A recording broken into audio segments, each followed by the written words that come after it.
Assalamualaikum warahmatullahi wabarakatuh. Apa kabar Bapak, Ibu, guru hebat seluruh Indonesia?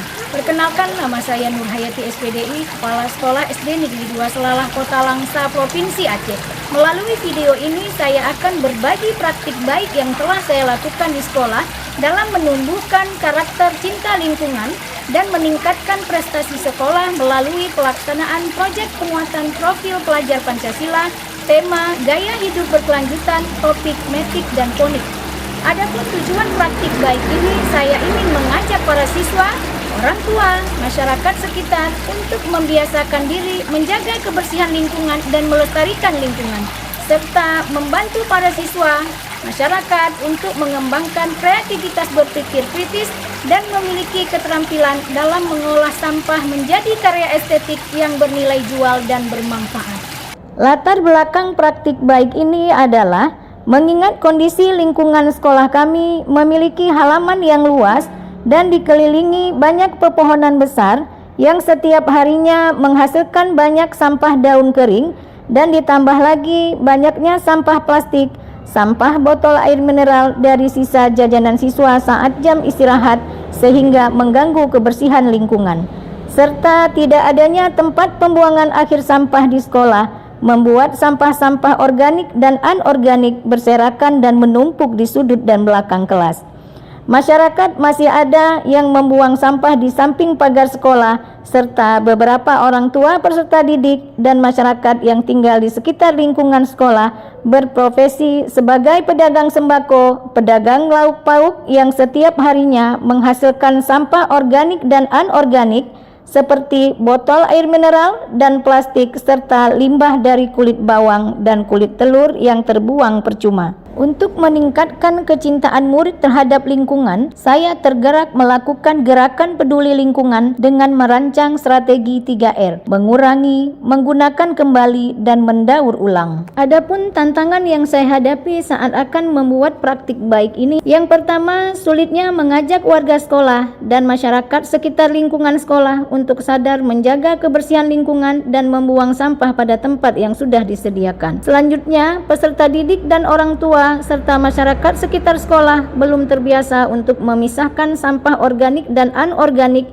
dan tidak adanya tempat pembuangan akhir sampah di lingkungan sekolah. Selanjutnya, walaupun ada dipasang plang pemberitahuan jangan membuang sampah di samping pagar sekolah, namun masih saja ada masyarakat yang membuang sampah. Adapun langkah pertama aksi praktik saya dalam menghadapi tantangan di atas, membentuk tim proyek penguatan profil pelajar Pancasila yang terdiri dari fasilitator dan koordinator proyek, serta menetapkan tema gaya hidup berkelanjutan dengan topik metik mengolah sampah menjadi karya estetik dan ponik pupuk organik, dan menetapkan 3 dimensi capaian karakter bagi peserta didik, yaitu beriman dan bertakwa terhadap Tuhan Yang Maha Esa, bergotong royong dan kreatif, dengan elemen akhlak kepada alam, kolaborasi, dan kepedulian, serta subelemen menjaga lingkungan sekitar, kerjasama, tanggap terhadap lingkungan sosial, menghasilkan gagasan yang orisinal, dan menghasilkan karya dan tindakan yang orisinal. Langkah kedua, membuat rapat dengan komite sekolah dan orang tua peserta didik agar dapat berpartisipasi dalam kegiatan P5. Langkah ketiga, menjalin kerjasama dengan GECI dan perangkat desa untuk mensosialisasikan pada masyarakat sekitar sekolah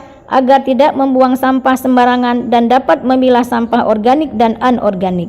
Langkah keempat, menjalin kerjasama dengan Dinas Lingkungan Hidup, Kebersihan, dan Pertamanan Kota Langsa dalam pemangkasan dahan-dahan pohon yang sudah besar dan mengganggu prasarana sekolah, serta dalam penjualan sampah anorganik yang sudah terkumpul di sekolah ke depo DLHKP. Langkah kelima, menyediakan beg kompos untuk pembuatan pupuk kompos dari daun dan tong sampah sesuai dengan pemilihan sampah organik dan anorganik. Langkah keenam, membentuk tim duta lingkungan dan duta sampah di sekolah, serta membuat bank sampah di sekolah, dan dalam proses pengumpulan sampah kami memberikan reward kepada siswa yang aktif dalam proses pengumpulan sampah. Mari Bapak Ibu kita lihat bagaimana proses pelaksanaan proyek penguatan profil pelajar Pancasila. Setelah modul proyek selesai dirancang, fasilitator dan koordinator proyek mulai melaksanakan P5, dengan tahapan pengenalan terhadap karakteristik sampah dan pengenalan terhadap pengelolaan sampah pada peserta didik melalui tayangan video tentang pencemaran lingkungan, dan dilanjutkan tahap kontekstualisasi menggali permasalahan di lingkungan sekolah melalui observasi sumber sampah dan membawa peserta didik melihat langsung tumpukan sampah yang ada di sekitar lingkungan sekolah. Dilanjutkan tahap aksi mengumpulkan sampah. Setelah terkumpul sampah plastik, sampah botol air mineral, dan limbah kulit bawang, kulit telur, dan daun, fasilitator proyek mendampingi peserta didik dalam pelaksanaan P5 sesuai dengan topik yang sudah ditentukan. Fase A dengan topik ponik, yaitu mengolah sampah menjadi pupuk organik, membuat pupuk organik dari cangkang telur atau pocat, dan membuat pupuk organik dari olahan kulit bawang atau okuba, serta pupuk kompos hijau dari daun.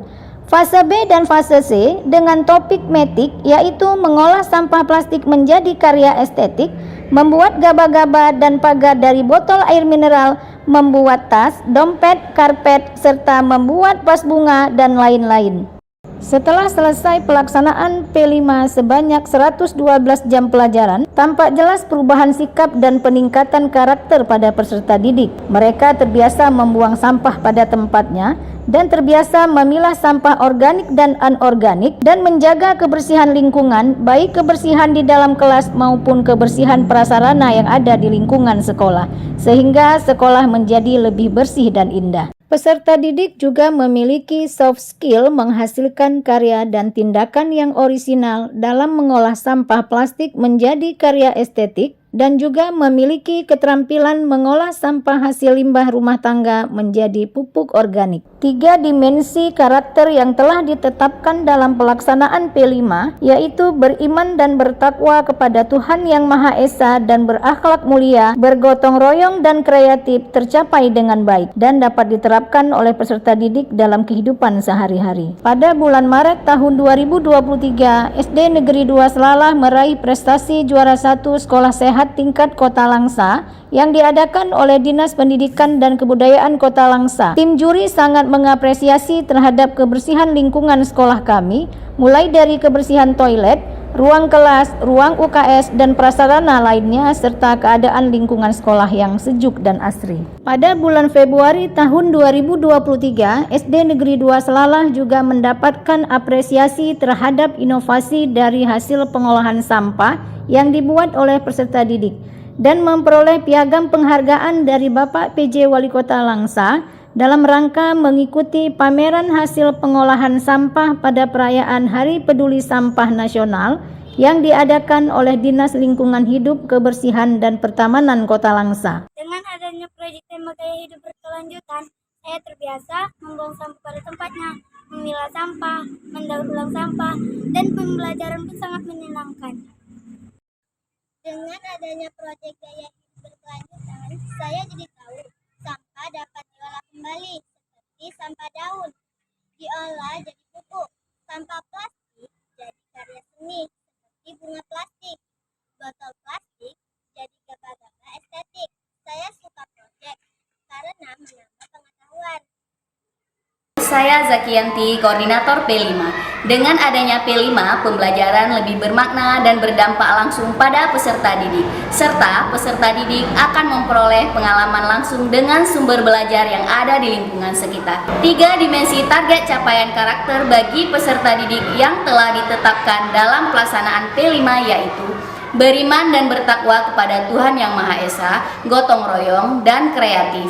Dengan subelemen menjaga alam sekitar, kerjasama, tanggap terhadap lingkungan sosial, dan menghasilkan karya dan tindakan yang orisinal tercapai dengan baik.